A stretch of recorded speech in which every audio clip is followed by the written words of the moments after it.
Dahil ang salita niya ang talagang napakalaga sa buhay natin. Kaya patuloy po tayong mag-aaral ng salita ng ating Panginoon. So napakabilis talaga ang panahon. Sabi nga kanya ni Brother Al, napakabilis talaga. Parang naglaho lang yung month of October. Ngayon naman, November na naman. At meron naman tayong panibagong pag-aaralan. So nung nakaraang October na, ang halos na marami na tayong napakinggan about sa build up and rise, build up and rooted in Christ, and living with unwavering faith. So marami na po tayong napag-aaralan. So ngayon naman, may panibago na naman tayong pag-aaralan ngayong month of November. So ang ating pong tema ngayong month of November is about one in Christ. One in Christ. At ang ating key verse na ating pag-aaralan nasa Roman chapter 12 verse 5. Buksan po natin yung Roman chapter 12 verse 5. Sabi po doon, So we who are many are one body in Christ and individually part of one another. So yun po yung ating pag-aaralan. Tayo raw doon ay kabahagi ng katawan at dugo ni Kristo. Tayong lahat. Si Kristo ang ulo, tayo ay mga katawan. Kaya yun po, kailangan daw meron tayong unity, may pagkakaisa.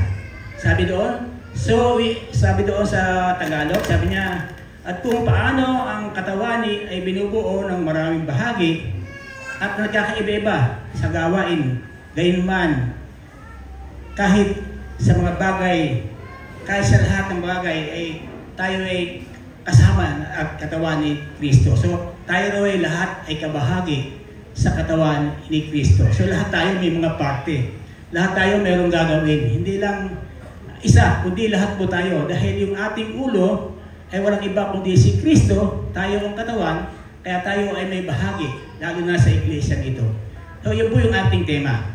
So, ang pag-aaralan po natin ngayon, at pamamagatan ko po na we are complete in Christ.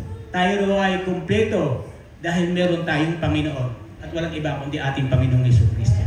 Complete do yung ating buhay. At ang keepers po natin, kukuhanin po natin doon sa Colossae chapter 2 verse 10. In Colossae chapter 2 verse 10, so you are also complete through your union with Christ, who is the head over every ruler and authority. So tayo ay magiging kumpleto sa ating buhay dahil meron tayong natayo sa katawan ni Kristo. Kaya raw ay nalulubos ang inyong buhay sa pamagitan ng inyong pakipag-isa kay Kristo na siyang nakakasakop sa lahat ng kapangyarihan at kapamahalaan. So sino rong may sakop ng lahat? Walang iba kundi si Kristo. So paano daw tayo malulubos yung ating buhay natin? Kung tayo ay nakipag-isa kay Kristo. So napakalaga po, para tayo magiging kumpleto, kailangan makikipag-isa tayo kay Kristo. Kaya mahalaga talaga yung pagkakaisa.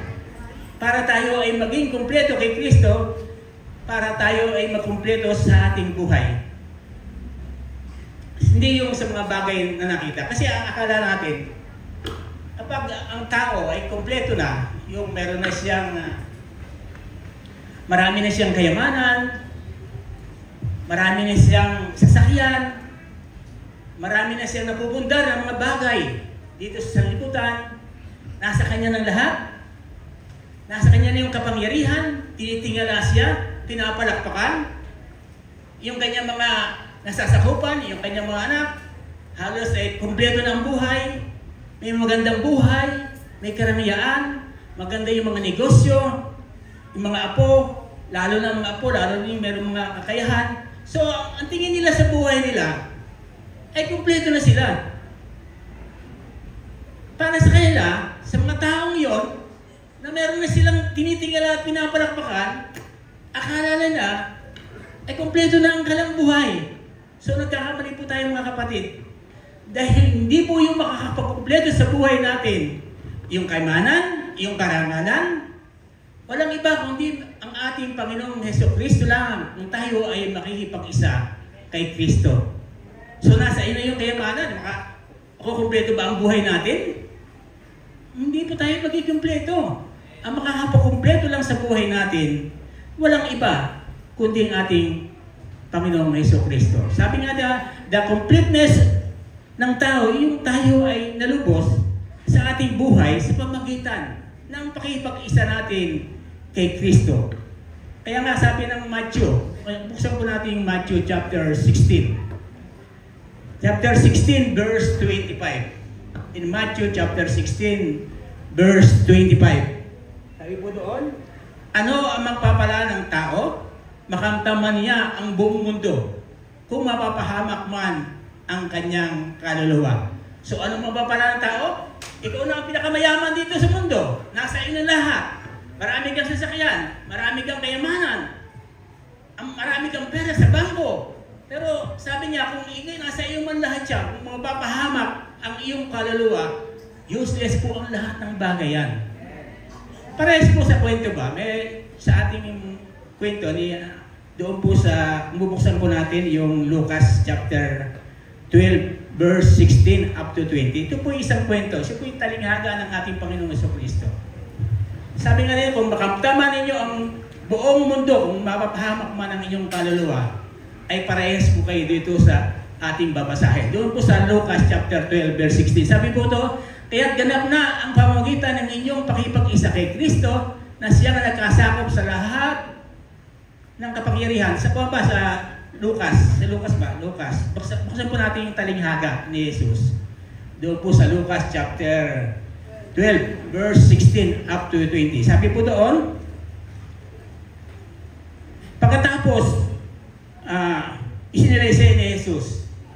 Pagkatapos isinalaysay ni Jesus ang isang talinghaga. Isang mayaman ang umani ng sagana sa kanyang bukirin. Sunod. Kaya nagsabi niya sa sarili, ano ang gagawin ko ngayon? Wala na akong paglagyan ng aking mga ani. Alam ko na, pagigiba ko ang aking mga kamalig at magpapatayo ako ng mas malaki. Doon ko ilalagay ang aking ani at ibang-ibang ari-arian. Pagkatapos ay sasabihin ko sa aking sarili, marami ka nang naipon para sa mahabang panahon. Kaya't magpapahinga na lang lamang, kumain, uminom, at magpasarap sa buhay. So, para bang inaangkin mo na talagang nasa na yung kayamanan, nasa iyo ng lahat, nasa iyo na lahat ng mga pangangailangan mo sa buhay mo. Kaya sabi niya, sabi ng tao ko, wala na akong ibang gagawin, kundi ako matulog, kumain, at magsaya. So, naangkin mo na yung kayamanan sa mundo. Pero ang sabi ng ating Panginoon, ngunit sinabi sa kanya ng Diyos, hangal, sabi gabiring ito'y, babawian ka ng buhay, kanino ngayon mapapunta ang mga inaala mo para sa iyong sarili. So, bali mo lang lahat. Bali mo lang lahat ang mga pinundar mo. Bali mo lang lahat ang kayamanan at ang ginig mo. Dahil yun ay mawawala. Kaya maliwanag talaga yung makamatan mo ang iyong lahat. Sa mundong ito, kung mapapahamak man ang iyong kaluluwa, useless po ang lahat ng bagay na yan. Kaya mga kapatid, ang nagpapakumpleto sa buhay natin, kapag nasa piling na po tayo ng Diyos. Masasabi natin na kumpleto ng buhay na, kung tayo po ay nakikristo. Bakit? Sapagkat, lahat ay iiwan natin lahat ng bagay na yan. Lahat ng mga tinangkinig mo ay hindi makikipagkumpleto sa iyo. Dahil aalis at aalis yan. Mawawala at mawawala yan. At wala kang madadala. Kundi ang sarili mo lamang. Kaya kung tayo nakipag-isa kay Kristo, sasabihin natin, tayo ay kumpleto na. Kaya nga sabi ko, kahit pa mamakamtan man ninyo ang lahat ng iyon, iibang lahat natin yan. Pupunta tayo.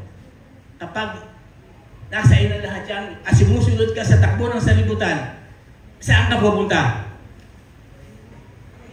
Kung, di ba sa impyerno ako pupunta? Anin mo ang buhay mo kung nandun ka sa impyerno? Nakamtan mo na nga, yung buhay mo sa mundong ito. Pero doon ka naman mapunta yung kaluluwa mo sa impyerno. Mamatay tayo, lahat tayo mamatay. Lahat tayo magsisimula. At kapag tayo namatay, yan po yung pasimula ng ating bagong buhay. meron po tayong panibagong buhay eh. Dahil dito sa mundo ito po yung magiging training ground natin. Dito po tayo sasanayin sa mundong ito. Kaya habang tayo na sa mundong ito, sasanayin tayo sa kabanalan. Sasanayin tayo na makipag-isa kay Kristo. Dahil kung tayo ay nakipag-isa kay Kristo, ang lahat ay kayang gawin ng ating Panginoon. Yung mga magpapala, kayang bigyan ng Panginoon. Pero kung tayo ay tumatakbo pa sa sanlibutan, iiwan natin lahat yan. Pero ang maganda doon, kung tayo ay titira at kapiling na natin ang ating Panginoon. Kaya po yung maganda. Maganda po. Magiging po natin kung kapiling na po natin ang ating Panginoon sa buhay natin.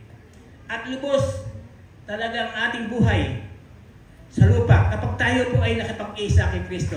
Sapagkat tinanggap natin si Kristo sa lupa, kaya dito pa lang sa lupa, aangkinin natin yung mga pagpapala na makakamtan natin sa ating Panginoon. Kaya sabi po ng Isaias, buksan po natin Isaias chapter 43, verse 103. Sabi dito, Israel, ito ang sinasabi ni Yahweh.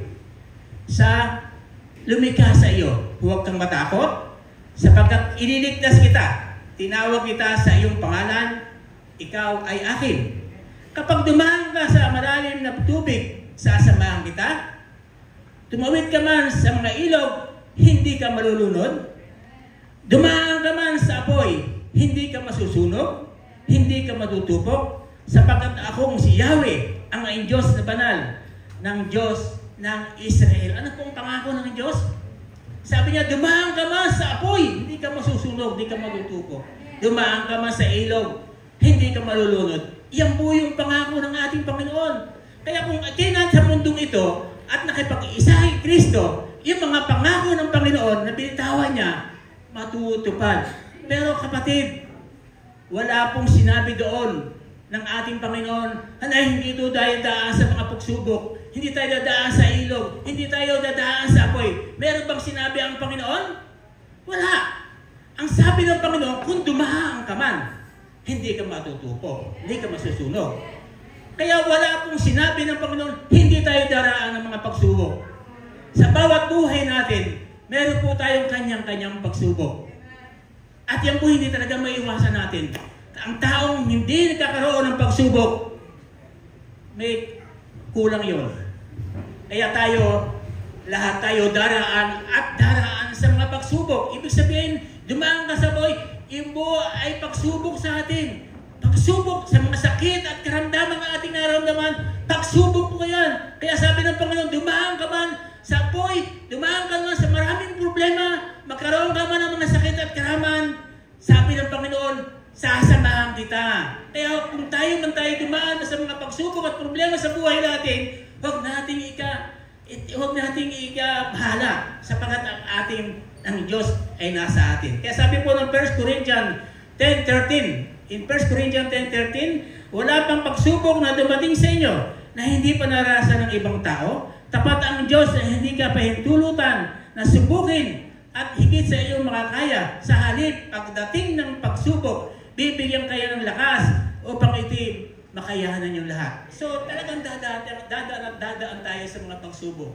Kaya sabi ng Panginoon, dumaan ka man sa mga apoy, hindi ka maano. Totoo yan, hindi ka talaga maano. Kasi kasama po natin ang Diyos. Yan po yung pangako sa atin ng Diyos.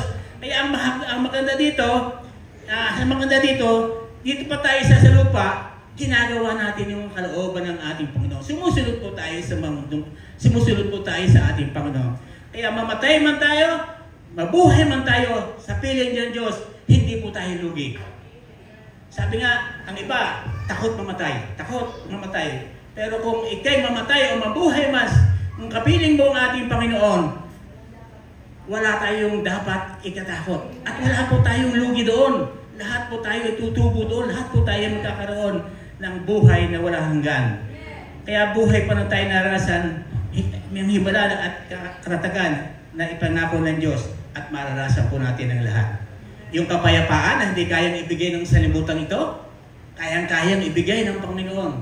Yung kapayapaan na galing sa Panginoon. Sa mundong ito, hindi tayo magiging mapayapa.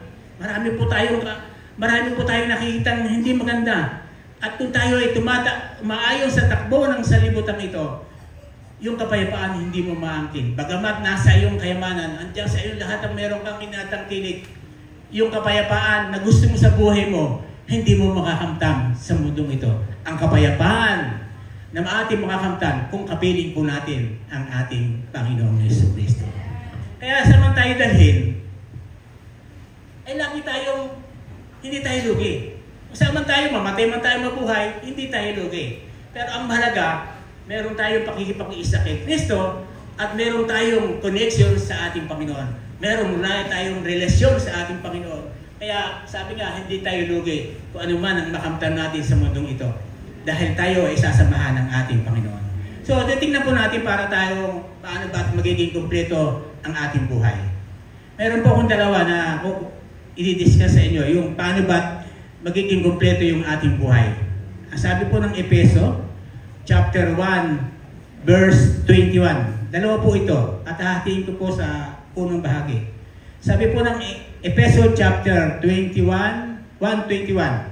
Sabi daw, kaya nasa ilalim ng kapangyarihan ni Kristo ang lahat ng espiritu at tagahari at mamahala sa mga espiritong namumuno at may kapangyarihan. So yun po yung unang ating pong hihimay-himayin kung paano po tayo magiging kumpleto sa buhay natin. Kaya sabi doon, makikita po natin ang sabi doon, ang lahat ng espiritong nagahari at namamahala, walang iba ang nagahari doon, walang iba kundi ating Panginoong Jesucristo. So ano ang dapat nating itakot? Kung ang espiritu nasa atin ay nagahari ang Panginoon, ano ang dapat nating ikatakot? Wala po tayong dapat ikakatakot. Kaya nasabi po ng Roma chapter 8 verse 31, in Roma chapter 8 verse 31, sabi po doon, if God is with us, who can be against us? Kung ang Diyos ay panig sa atin, sino pa makakapanaig sa atin? Yung mga sakit, yung mga problema, yung mga lahat ng mga dinadanas sa buhay. Kung ang Diyos ay panig sa atin, walang maaring lalaban sa atin. Dahil ang Diyos, yung kapangyarihan ni Kristo, siya po ang naghahari sa buhay natin. Kontrol lahat niya, ang lahat ng kapangyarihan dito sa mundo. So, sino pa ang lalaban sa atin?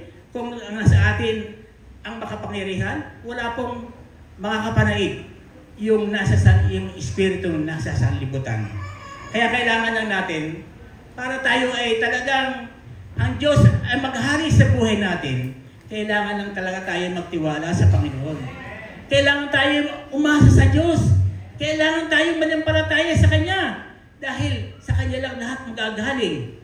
Ang lahat sa Kanya lang magagaling. Dahil yung kapangyarihan ng ating Panginoon, higit sa lahat ng kapangyarihan, lalo na sa mundong ito. Kaya sabi ng Panginoon, laban lang. Huwag kang susuko. Sabi ng Panginoon, ang laban ay sa akin.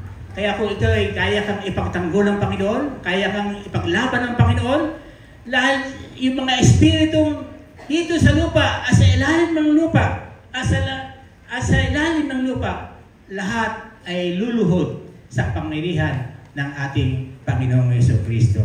Kaya sabi ni Lord, huwag kang gaganti. Ako ang gaganti. Kaya sabi ng Diyos, ibibigay niya ang lahat. Siya ang bahala sa buhay natin. Kaya sabi ng Colossae chapter 2 verse 10, ating pinag-aralan, kaya't nalulubos ang ating buhay sa pamagitan ng pakipag-isa kay Kristo na siyang nakakasakop sa lahat ng kapangyarihan.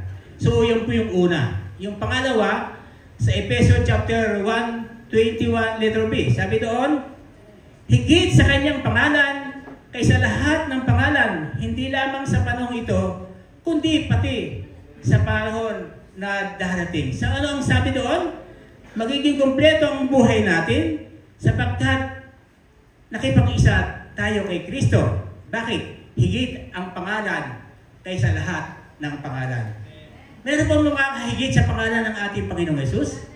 Wala po. Higit sa lahat. Name it. Ano bang gusto mo sa buhay mo? Dahil ang Diyos ay kaya kang pagpalain, kaya kang ibigay lahat ang gusto mo. Yung mga problema, pagsubok sa buhay mo, sisilang sa Panginoon yun dahil ang proteksyon ay siyang mag-iingat sa atin, siya pa mag-iingat, siya magbibigay ng proteksyon at higit sa lahat, yung pagpapala patuloy bubuhos ng ating Panginoon. Kaya ang sabi niya, magtiwala lang tayo. Magtiwala lang sa ating Panginoon. Kasi alam lahat ng Diyos ang ating mga pangangailangan. Lahat ay kayang ibigay ng ating Panginoon. Pero hindi ko naman nila lahat. Ang lahat ng isang ibang tao, sila ay nagkakaroon ng mga pagsubok, nagkakaroon ng problema, nagkakaroon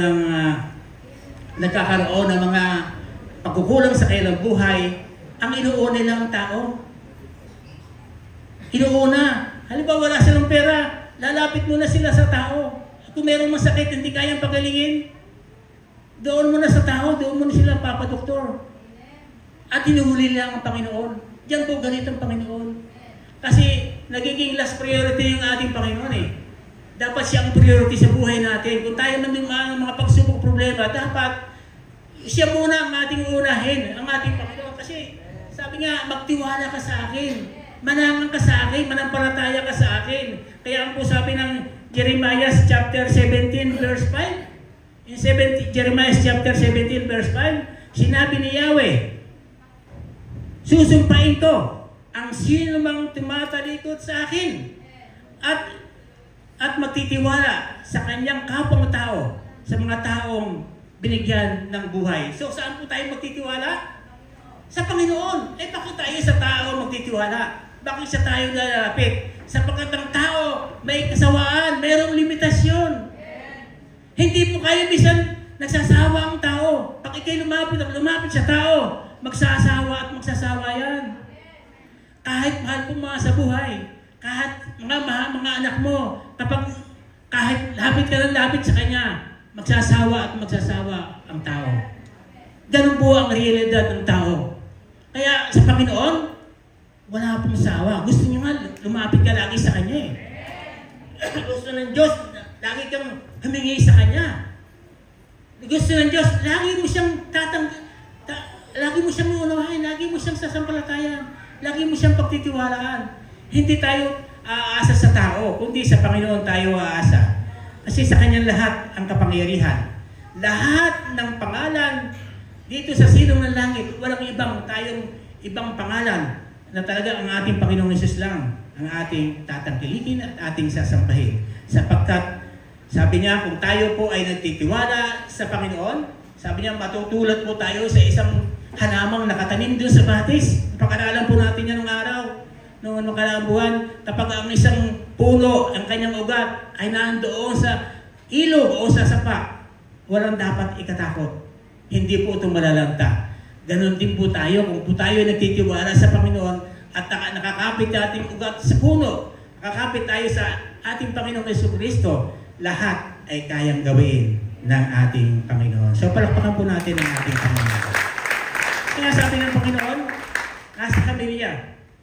Kaya huwag tayong matakot. Siya lang ang ating dakilain, siya lang ang purihin at siya lang ang ating ilapitan. At sa Efeso chapter 1 verse 22. In Efeso chapter 1 verse 22. Sabi ito, ipinailalim ng Diyos sa kapangyarihan ni Kristo ang lahat ng bagay. Siya ang ginawang ulo ng iglesia. So, wala tayong ibang ulong sasabihin, wala tayong ibang lalapitan, kundi ang ating Panginoong Jesucristo. Sabi siya ang ulo, tayo ay mga katawan. Kaya yung ating tema, iisa lang po tayo. At ang ating ulo ay walang iba kundi sa ating Panginoong Jesucristo. Kaya kung tayo ay bilang sa katawan ni Kristo, sa iglesia ni Kristo, dapat tayo ay lagi magmamahalan. Kaya sabi nga ng mensahe kanina, lagi ang pagmamahal nandoon. Lagi nga nandyan. Lagi hindi tayo mag-aaway-away, hindi tayo mag-aaway-away, hindi tayo mag-aalitan. Dapat magpakisamahan. Dapat lagi tayong magsamahan ng maayos. Wala po tayong payabangan, wala po tayong pagalingan. Dahil tayo po ay katawan ni Kristo. Ang ulo ay si Kristo. Kaya walang iba tayo ipagmamalaki. Huwag po tayong magmamayabang. Huwag po tayong gagawa ng para sa sarili natin. Dahil yan, kontrolado po tayo ng Kristo, anak ng ulo ni Kristo. Tayo po ay katawan lamang. Kaya mga kapatid, dapat mananaig sa atin, hindi tayo magpapayabangan. Wala tayong pagalingan dito. Porkit ikaw ang namumuno, porkit ikaw ang pastor, porkit ikaw ang namamahala, o ikaw na ang magaling. No, wala po. Tayo po ay bilong sa katawan ni Kristo. Kaya kailangan magkaisa tayo at magmahalang sa isa't isa. Yun po ang gusto nang ibahagi natin sa ating buhay eh. Tayo iisang katawan lang. Kaya nga kanina, yung mga mensahe kanina, kung nakuha nyo sa 1 Corinthians 12:12, kung mabasa nyo lang, talagang iisa lang po ang ating sasambahin. Iisa lang po ang ating dadakilain. Kaya tayong tema natin, one in Christ. Si Kristo lang ang ating sasambahin, pupurihin. Siya lang ulo na ating sasambahin, dadakilain sa ating kapangyarihan. Kaya, huwag po tayong magmamalakihan. Huwag po tayong magpapayabangan. Huwag tayong magkaroon ng inggitan sa isa't isa. Sapagkat tayo ay magkakapatid sa iglesia. Ang kailangan magmahalan at magsama-sama tayo. Dahil ang ating tinitingala, walang iba kundi ang ating Panginoong Jesucristo na siyang ulo ng iglesia natin. Kaya tayo po ay hindi tayo magbahagi. Tayo po ay magsama-sama at lagi tayong magsama-sama sa mga gawain na ikaayos ng ating iglesia. Hindi po yung siraan, hindi po yung kagalingan, kundi ang gusto ng Diyos. Kaya nga magkaisa po tayo. Magkaisa bilang isang katawan ni Kristo. Ang pagkasama at pagmamahalan ay laging mananaig sa buhay natin. So, tuloy po natin. Sapagkat ang bahagi, tayo po isang katawan, kailangan talaga ang pagtutulungan at pagmamahalan. So, in Colossae chapter 2, verse 11. In Colossae chapter 2, verse 11, dahil sa pakiisa natin kay Kristo, kayo'y pinuli, hindi sa laman, kundi sa pamagitan ng masamang hilig sa laman. Ito ang pagtutuli mula kay Kristo. So, pagtutuli. Sa panahon po ng mga Hudyo o mga Israelita, ito po isang batas na kailangang sinusunod. Ito po yung kinaugalian, ito po yung tradisyon ng mga Hudyo nung araw. Kasi pag hindi sila tuli, ang mga Israelita noon, ang mga Hudyo noon, bago siya, ipinanganak sila ng 3 days lang o 8 days, ito po ang requirement sila, kailangan silang tuliin sa laman. Bakit po? Kasi ang kinaugalian nila, pag hindi ka tuli, ikaw ay makasalanan. Ikaw ay marumi sa harapan ng tao. Kaya ang panahon yun, tinutuli. Pero sa panahon ngayon, na tayo ay mga hintil, ay hindi naman tayo sakop sa batas ng mga Hudyo, pero ngayon sa atin, tayo po ay tinutuli sa pamagitan ng ating pakipag-isa kay Kristo. Dahil yung mga hintil ngayon ay sakop na rin. At tayo mga hintil sa pamagitan ng Kristo, tunili tayo hindi sa laman, kundi sa pagwawaksi ng ating mga kasalanan. So, exempted na po tayo lahat. Tuloy man o hindi, Hudyo man o hintil, may bahagi na po tayo sa katawan ng ating Panginoong Jesucristo. Dahil tayo po ay nilinis na sa pamagitan ng ating Panginoong Jesucristo. At ang maganda doon, ang sabi ng Efeso chapter 6, Efeso chapter 3 verse 6, at ito ang lihim sa pamagitan ng balita at ang mga hintil at tagapamana din tulad ng mga Hudyo. Kabilang na tayo sa isang katawan at may bahagi na tayo sa pangako sa pamagitan ng ating Panginoong Jesucristo. So, meron na po tayong karapatan. Hintil man o Hudyo, pare-parehas na po tayo. Meron na po tayong karapatan. At ang kinin po natin na tayo po yung mga anak ng Diyos. May karapatan na po tayo sa lahat ng bagay. Ang mahal ng Panginoon ay mga Hudyo, pero ngayon tayo mga hintil. Nakakilala tayo, nakipag-isa na po tayo kay Kristo. Meron na po tayong karapatan. Kung anong ginagawa ng mga Hudyo, ginagawa rin po ng mga hintil. Hindi na po tayo sakop ng batas nila, kundi tayo sakop sa kapangyarihan ng ating Panginoong Jesucristo. Tayo po ay bahagi na sa katawan ng ating Panginoong Jesucristo. Kaya napapalad po tayo. Naparat po tayo. Tayo po yung mga hintil. Hindi po tayo mga Hudyo. Kaya mapalad po tayo. Mapalad po tayo dahil nakapag-isa po tayo kay Kristo. At yung lahat ng mga benefits, lahat ng mga matatangkilik na mga galing sa ating Panginoon, maangkin na rin po natin. At itinuturing po na rin po tayo mga anak ng ating Panginoon. Tinuring nyo, tinuring na tayo mga anak ng ating Panginoon. Kaya napakalaga talaga yung pakikipag-isa natin kay Kristo. In Colossae chapter 2 verse 13. Colossae chapter 2 verse 13. Sabi po doon, kayo'y dating patay dahil sa kasalanan. Kaya mga hentil, hindi sa klaw ng pagtutuli, ayon sa kautusan, at binuhay ng Diyos na kasama ni Kristo, pinatawad na tayo sa ating mga kasalanan. Palakpakan po natin ang ating Panginoon. Diniin nyo yung ating inaangkin. Tayo ay makasalanan, pero nakapag-isa po tayo ng Kristo, tinanggal na po natin yung mga kasalanan natin. Binawi na ng Diyos yung mga kasalanan natin. Dati tayo, ang dami po natin nagasawang kasalanan, pero ngayon, dahil lumapit ka sa kay Kristo, nagsisi ka, at nakipag-isa kay Kristo, ang lahat ng mga kasalanan natin, binulunan ng ating Panginoon. Malinis na po tayo sa harapan ng Panginoon dahil kay Kristo. Dahil sa pamagitan niya, tayo po ay nilinis na sa ating mga kasalanan. Kaya, ngayon, talagang malinis na po tayo. Tayo po ay buhay na sa paningin ng ating Diyos. Hindi na po tayo patay sa ating mga kasalanan. Dahil dati tayo patay dahil sa ating kasalanan. Ngayon, buhay na po tayong lahat. Masigla na po tayo dahil meron tayong Panginoon na tumubos sa lahat ng ating mga kasalanan. Kaya palakpakan po natin ang ating Panginoon Jesucristo. Dahil sa pakipag-isa natin sa Kanya, lahat ay ginawa ng ating Panginoon. Kaya ang pag-ibig ng Diyos, laging nasa atin. Kaya ang bunga ng pag-ibig sa atin ng Diyos, tayo po ay magiging matatag at magiging malago po tayo sa ating pananampalataya. Kaya kailangan talagang meron tayong connection sa Panginoon. Kailangan meron tayong relasyon sa Panginoon. Huwag po natin tatanggalin yung ating connection sa Panginoon dahil kung connected tayo sa Panginoon, parang tayong tulad sa isang batis na yung ugat na andoon sa tubig at lumalago at walang katatakot dahil tayo po ay nakadikit kay Kristo, connected po tayo kay ating Panginoon sa Kristo. In Ephesians chapter 2 verse 1. Ephesians chapter 2 verse 1. Noon, una patay tayo dahil sa ating pagsuway sa ating mga kasalanan. Di ba? Tayo talaga makasalanan eh. Nung hindi pa tayo nakakilala sa ating Panginoon, makasalanan po tayo. Dahil tayo po ay sumusunod sa takbo ng sanlibutan. Lahat tayo makasalanan. Lahat tayo nakagawa.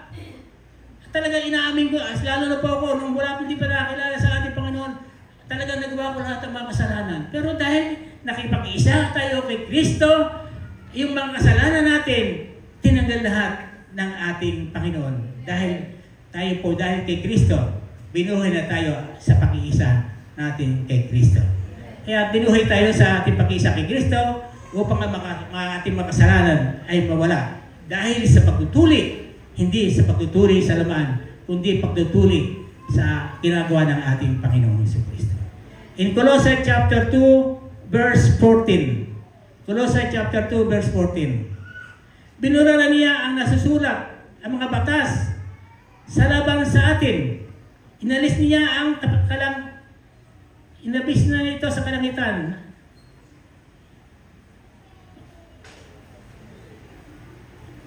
Colossae chapter 14.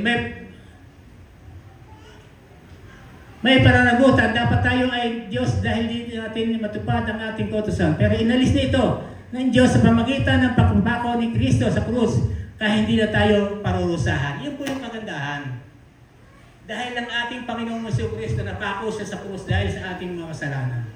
Ngayon, binura ng lahat yan. Dahil ang Diyos ang gumawa. Siya po, inaalay niyang kanyang buhay.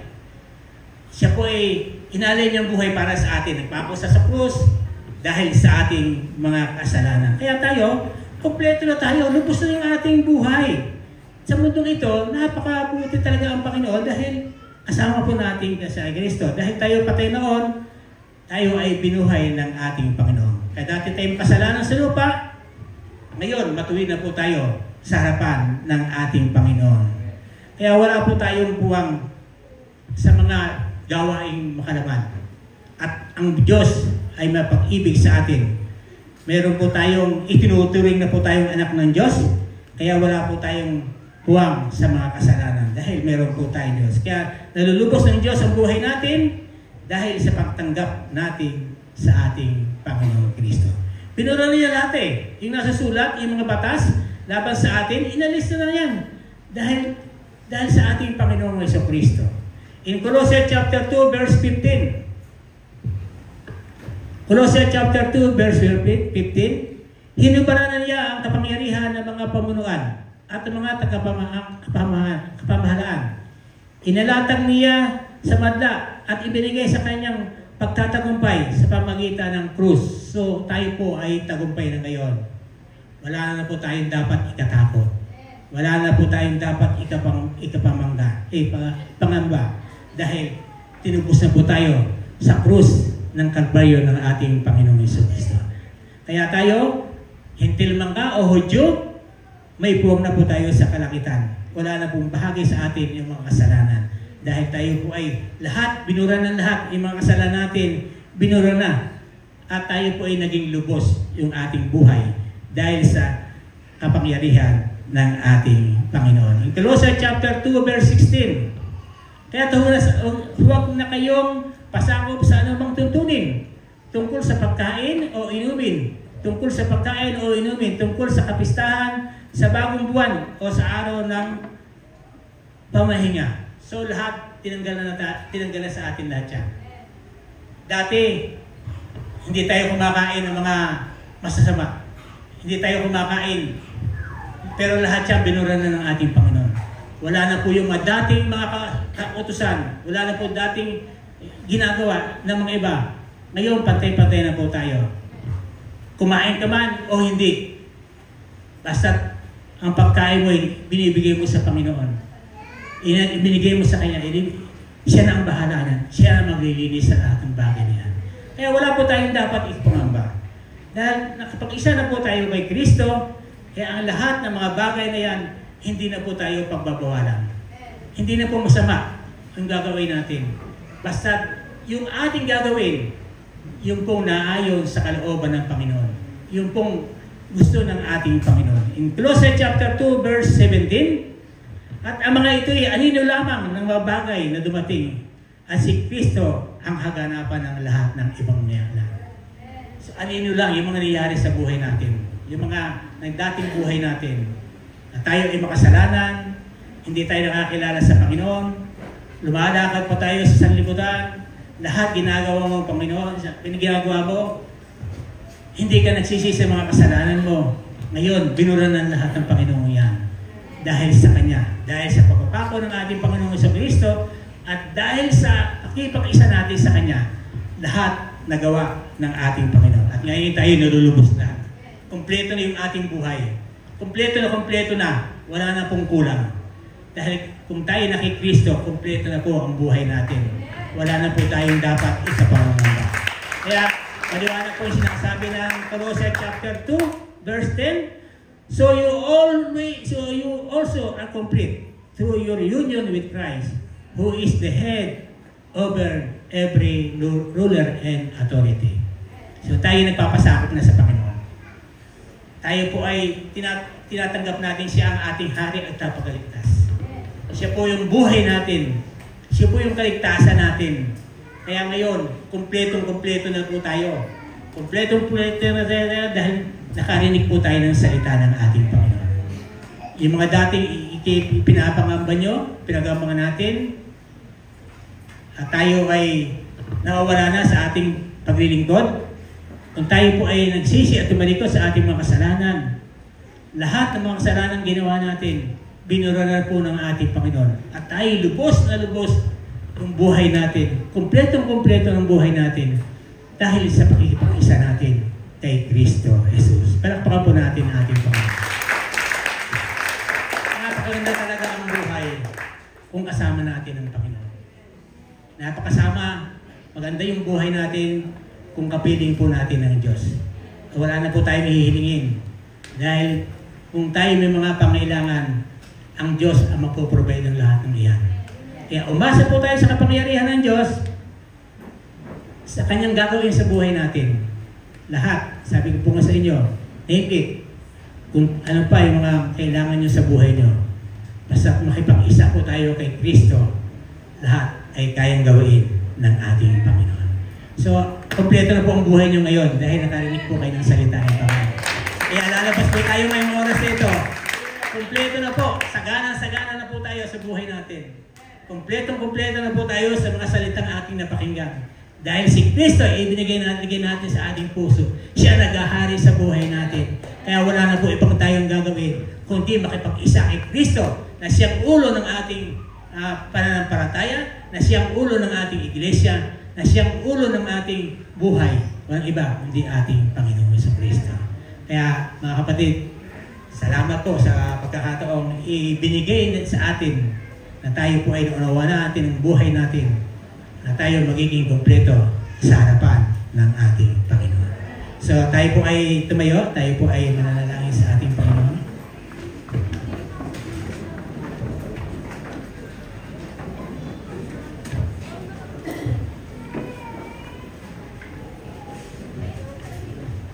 Lord, salamat po. Thank you, Lord. Napakabuti mo talaga sa buhay namin lahat. Talagang naandyan ka. Ikaw talaga ang Diyos na hindi nagbabago. Ikaw ang Diyos na hindi nagmamalim.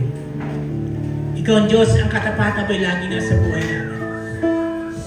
Daman-daman namin, Panginoon, ang ginagawa mo sa buhay namin lahat. Naging kompleto kami dahil tinanggap ka namin sa buhay namin.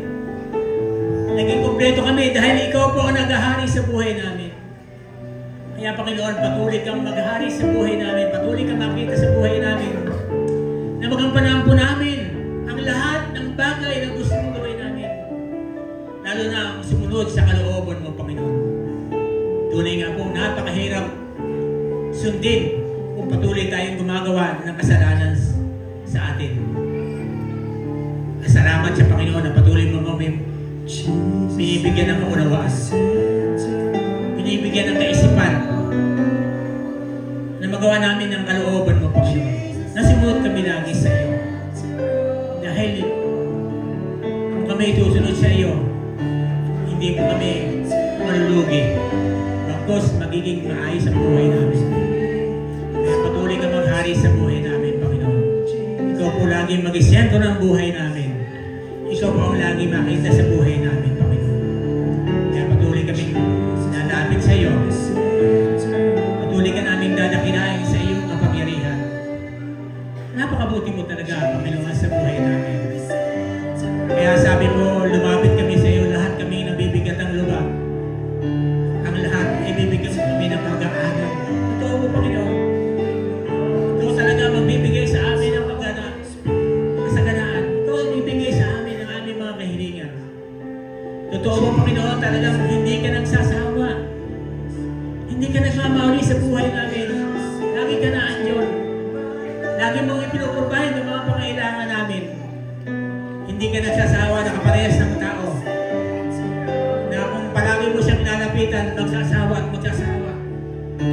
Pero ikaw, Diyos, ikaw talaga, napakabuti mo, Panginoon, sa buhay namin. Kaya patuloy kang maghari sa buhay namin. Ikaw lagi mag-isentro na ng buhay namin. Lalo na sa aming pananampalataya, Panginoon, sa iyo. Lagi mo kaming bigyan ng malinis na puso, malinis na puso, upang masupad namin ang kagusto mo sa buhay namin. Kaya nagpapasalamat po kami sa iyo, Panginoon, sa kapangyarihang idinadali mo sa amin ngayong oras ito, na kami ay binibigyan mo ng kapangyarihan na lumapit kami sa iyo, Panginoon. Binibigyan mo kami ng pagkakataon. Kaya, Panginoon, habang nandito po kami sa harapan mo, Panginoon, itinataas po namin ang aming mga kamay. Sumusurrender po kami sa iyong kapangyarihan. Talagang gagawin po namin ang bagay na gusto mo sa buhay namin, Panginoon. Alam po namin na kayo ay makapangyarihan sa lahat. At walang imposible sa iyo, Panginoon. Sa lahat ay kaya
namin sa iyo kung meron po kami sakit at karamdaman.